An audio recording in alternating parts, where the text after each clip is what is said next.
Hey there, it's me, Andrew. I'm developing We Are Not Alone, and today we've got a lot to talk about. We've got voice actors, we've got stress, we've got sleep problems, we've got the We Are Not Alone beta, and we need to have a little bit of a chat about the demo. So let's go. Hey, you beautiful viewer, you. Did you know I'm developing a game called We Are Not Alone? The entire game takes place from the viewpoint of your character's handheld camera, and sometimes you need to put that camera down. It combines both first-person exploration and third-person point-and-click adventure for a unique, spooky experience of isolation, corporate greed, and worldwide... Maybe let's not spoil that one. The game is available to wishlist on Steam, GOG, and Epic Games Store, links in the description. It's really cool that I can now start talking about voice actors, and the first one we'll talk about is who is playing Riley, who's playing the main character, and that is Kaylee May. Now, we've been friends for a little bit. We met online because she played my first game, 7th Chance, really liked it, and we just started chatting. She did the voice lines for Riley in the trailer, in the latest trailer that came out, not the first one. And yeah, fantastically, she's decided that she would like to play Riley, so that is cool. The next person is Deadguard, or Darren, whatever you know him as. Now, again, this is from 7th Chance, from my first game. He was one of the first ones to really review it and really love it, and we became fast friends from that. Now he's been getting into the voice acting thing. He's been trying for ages. He's got a really good TikTok account. Go check it out down below. There's links for everyone here, and yeah, he's going to be playing Jeff. Next up, we've got VandrahO, who is playing the administrator. Now this is a character that you only saw as text in the demo, but in the beta and in the full game, she will actually be there as a physical presence, and you can see her on screen now. VandrahO's cool. She is a streamer, she's getting into voice acting, and is an all-around lovely person, so go check her out as well. And then finally, we can announce that Sebastian will be playing the radio. No, okay. He's going to be playing the Osiris soldiers and the news broadcasters. Now, he got lines in super quick, which was awesome. I just asked, and there they were a few hours later. So there's actually a few lines. His are the first to actually go into the game. And honestly, just hearing voice lines in the game is just blowing me away. So thank you to those four. There are links to all their stuff, their Twitters, whatever else they've got down in the description. If you go check them out, that would be fantastic. Thank you. Since the last devlog, the We Are Not Alone beta has gone out. Now this is the beta of Act 1, Act 2 and 3 will be following soon, and the general consensus is that it's good. There's still some bugs, there's a lot of stuff that needs to be fixed, but it is concretely out there, and I'm really happy with it. It did take a little longer than I thought, almost a week, because I did take a couple of days off for personal reasons, but it's really exciting to have that out there, and nerve-wracking at the same time. The release of that is coincided with something that I'll talk about a little bit later in the video, which is stress and sleep issues. But it is just really good to have it out there. I did do some more internal testing myself before releasing it because I just wanted to make sure it worked, and that was another reason for the delay in getting it out there. Which our old friend, the bug notebook. Yeah, I found so much stuff myself that had to be fixed before this went out.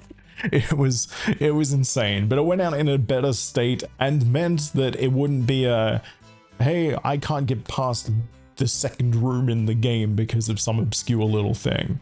It is playable from start to finish. There are a few game-breaking things I've patched recently, but it's out there. It's good. So the status of the beta is that Act 1 works from start to finish. The story is solidified, minus any spelling mistakes, but everything can go out for voice acting scripts to be recorded, which is great.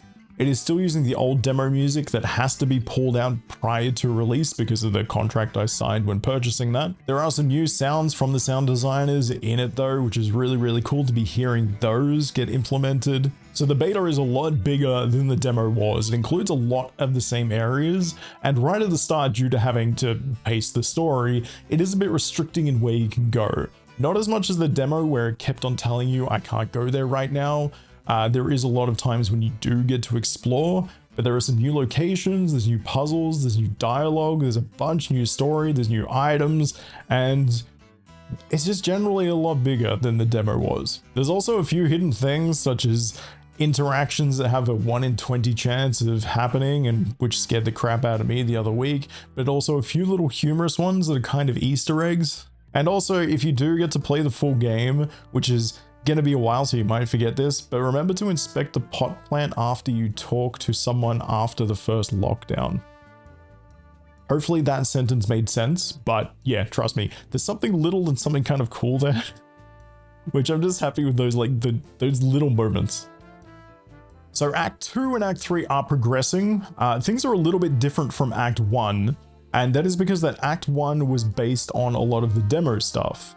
Now, I did 3 versions of the demo, and they consistently built on each other and reused the action lists, which is like the visual scripting stuff that I use for placing objects, and some of the logic and the objective systems. And really just Act 1 was kind of a nightmare and took a bit longer because there was all this legacy stuff from the demos. I could have just wiped everything clean, but it would have just taken a lot longer to recreate all those scenes that I just needed to be using anyway. So Act 2 and 3 don't have any of that legacy crap in them. It is kind of a fresh start. The environments are built, the story's all there. It's just a matter of putting things together, and I don't have to worry about like legacy variables from these acts, legacy objectives from these acts. It's just fresh and chuck everything in. And I think it's going to be a lot easier and a lot quicker to get done. Hopefully. The thing is, I am finding myself stressing a lot about getting this done on the deadline. I've said in previous videos that I didn't want to be setting crazy deadlines, and a month from now is actually a crazy deadline to get a game completely finished, polished, tested, voice acted. Yeah. So yeah, there might be a delay. A minor one, because I'm pushing myself pretty damn hard. I want to get this done for a few reasons, which I have touched on in the past. There is, wanting to make sure that people are happy actually getting a game at a time I've promised them in a crowdfunding situation.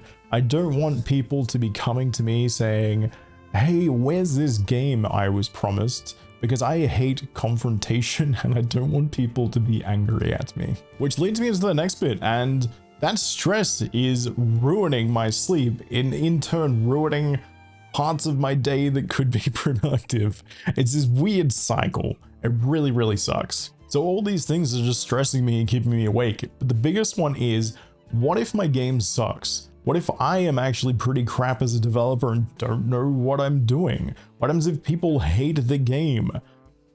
Yeah, well, this could just be jitters leading up to the game releasing, because it is getting so close now, and I've worked on this so hard and for so long that I don't want to see that happening. And from what I've heard from talking to people, this just seems like it's imposter syndrome, really. The fear of not being good enough, of feeling like you don't belong, and I mention it not because I'm like, hey, just, embrace me and make me feel warm and hug me. I'm just doing it because this is something you might encounter if you're doing anything in life, but especially in this context, game development. It's a tough thing, and your brain can really, really mess you up. So yeah, you're not alone in this kind of thing. So if it's happening to you, just reach out to me. Just say, hey, I'm struggling with feeling like I suck. I'll have a chat to you. It's fine. One of the other things that is keeping me awake at night and stressing me a bit is a potentially good thing as well. And that is the funding application I did back in the end of November. Now, if this goes through, it'll be for funding for the next game, not for We Are Not Alone. But given the deadlines and the schedule I had to do when applying for this, it's going to be very, very tight. I'm sure that if it is approved and I am successful, they will be open to discussions about moving the timeline slightly, but part of the funding is to hire a proper 3D artist, audio people, and I can just get them working on those aspects before I jump into that project full time. Honestly, there are options, and if I am successful with that, I can figure it out. So what I want to talk about right now is what happens after We Are Not Alone releases. I'm talking now about strict deadlines on getting We Are Not Alone out. If funding happens, I've then got to quickly move on to this next project. What happens with We Are Not Alone at that point?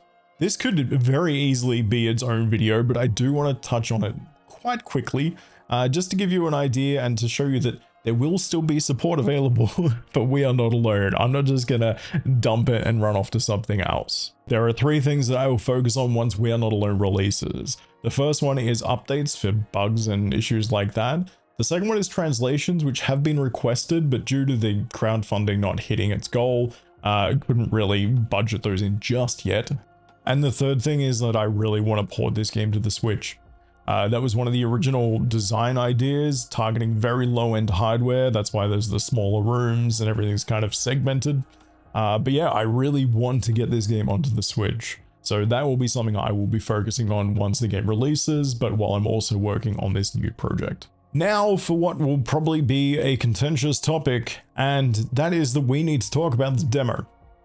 Now, I've released 3 or 4 versions of the demo, and each time improved something greatly. Now, I'm actually considering removing the demo. Now, calm down. It's okay. No need to freak out too badly. The thing is, I think it really is time to retire it. I don't want to be doing more updates to it, and looking at the demo compared to the beta version, things have changed so much that it's just not representative of how the full game is. Now, it's cool to have a trial out there, but when things, you know, things such as animations, controls, a few things just don't line up anymore and don't give an accurate representation of the full game. I could, for sure, update the demo, but that's going to take a week out of my already tight schedule, and I really think it would just be better overall to spend that time making the game. So I'm going to let you weigh in on this. In the comments, let me know if I should leave the demo, if I should... No, don't let me know if I should update the demo because I don't want to be doing that. But let me know if I should leave the demo up, let me know if I should remove the demo, what your thoughts on both of those are, because I would really value your input. But the plan is at the moment, unless someone can really change my mind, is that in a week or 2, the demo will just be gone. There's one thing I really want to talk about in this devlog, and I don't know why, but I want to share something I've really been enjoying lately, and that is reading. So over Christmas, whether, you know, it was through presents or I bought myself a few little things, I got a bunch of books, and this was one of them. This is just the slipcover, the book's behind me. But it is Doom Guy. It is Romero's autobiography, and it is fantastic. It is really just inspiring and great and crazy to see how this guy's life has been. It goes from his childhood up until, you know, the Commander Keen days, the Doom days, and I haven't finished it, so I don't know exactly where it ends. I hope there is stuff about Daikatana and his company then, when he left id Software. It's really cool. He taught himself like assembly programming when he was a kid. I write like hacky C# code. I mean, I'm not that terrible, but I don't know. That's just crazy, dude. But I'm really enjoying it, and I can highly recommend it. So that's Andrew's book review of the week, or of the fortnight. I think we're doing these things fortnightly. Anyway, just a really quick thing about reading. I'm finding it as a good non-screen way for me to relax. And yeah, I just make sure to book in, like in my schedule, an hour or half an hour to just read every single day. It's been really, really good. All right, well, that was a pretty jam-packed devlog. I think it's going to be quite condensed, but there was a lot to talk about. What did you like the most? Let me know down in the comments. Don't forget to like and subscribe as well. I don't think I've ever really said that in a video, and it seems kind of scummy. But if you haven't wishlisted We Are Not Alone, please go to the link in the description and do so. Click that little wishlist button. It really, really helps me get some visibility on the storefronts. Anyway, thank you very much for watching. I'm making these devlogs primarily for me to have like a personal history, but also show you everything that I'm going through, how the game is being developed, how I'm feeling, and just hopefully there can be some, you know, something useful. If you feel these things that I'm feeling when making games, you'll know that you're not alone. And that's really big and important to me.